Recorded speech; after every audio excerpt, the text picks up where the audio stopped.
Oi pessoal, bom dia. Meu nome é Edneia, sou nutricionista da Secretaria Municipal de Educação e venho aqui falar para vocês sobre os 10 passos para uma alimentação adequada e saudável que está no Guia Alimentar para a População Brasileira.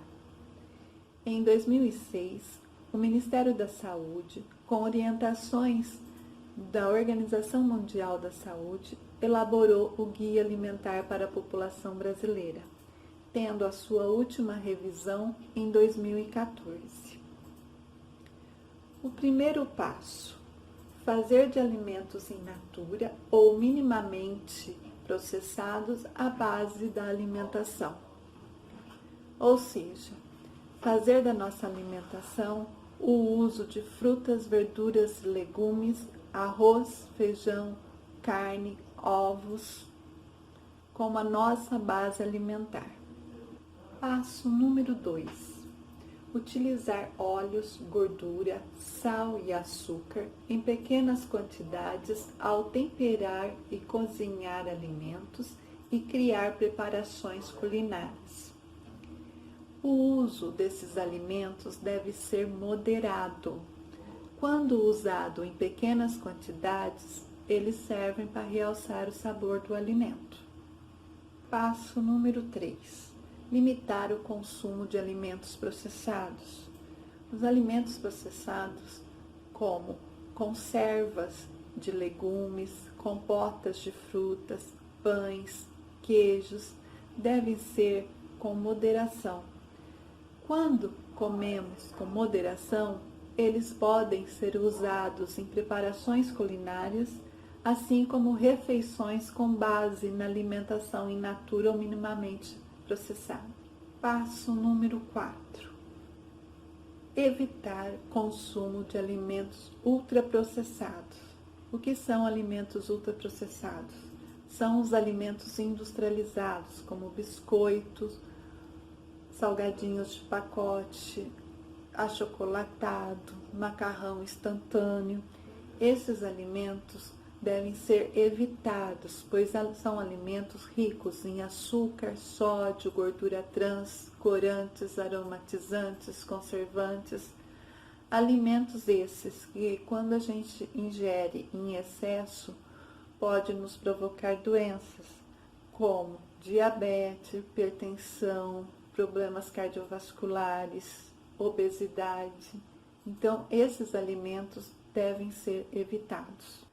Passo número 5.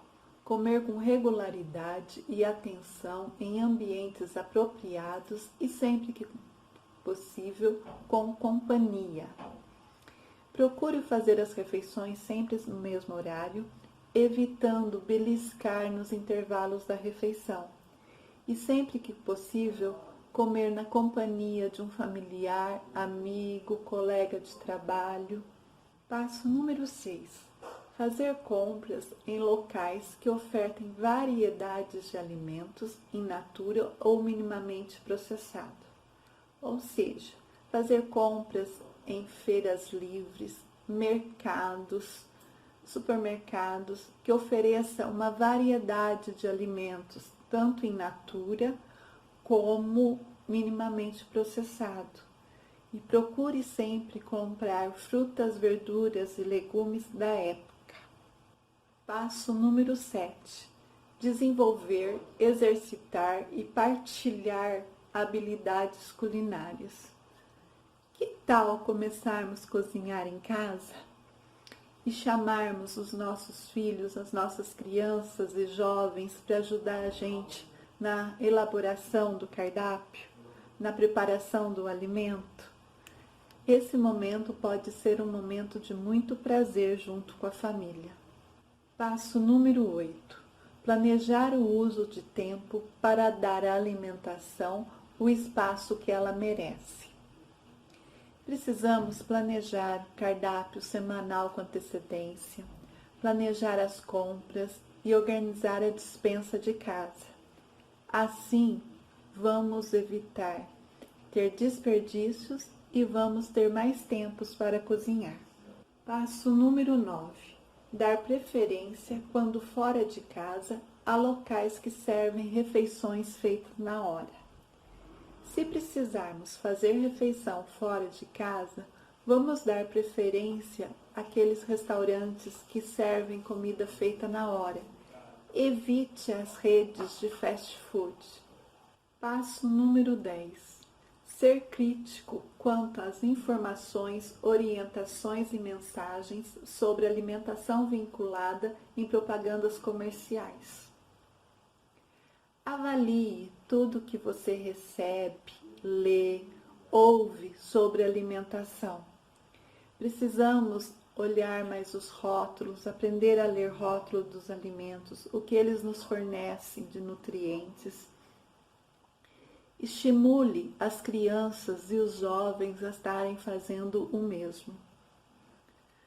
Bom, pessoal, uma boa alimentação é aquela alimentação mais natural, com alimentos in natura ou minimamente processados. Vamos colocar a mão na massa, começar a cozinhar, a usar mais ervas aromáticas. Assim, a gente diminui a quantidade de sal na comida, pois as ervas dão mais sabor ao alimento. Não podemos nos esquecer da água. É muito importante beber água, porque a água é um alimento que faz muito bem para o nosso corpo. Não esqueçam de beber água. Bem, convido vocês a visitar o site do Ministério da Saúde. Lá vocês vão encontrar o Guia Alimentar para Crianças Brasileiras menores de 2 anos e o Guia Alimentar para a População Brasileira. Lá está cheinho de dicas que a gente pode estar usando no nosso dia a dia. Obrigada e até breve.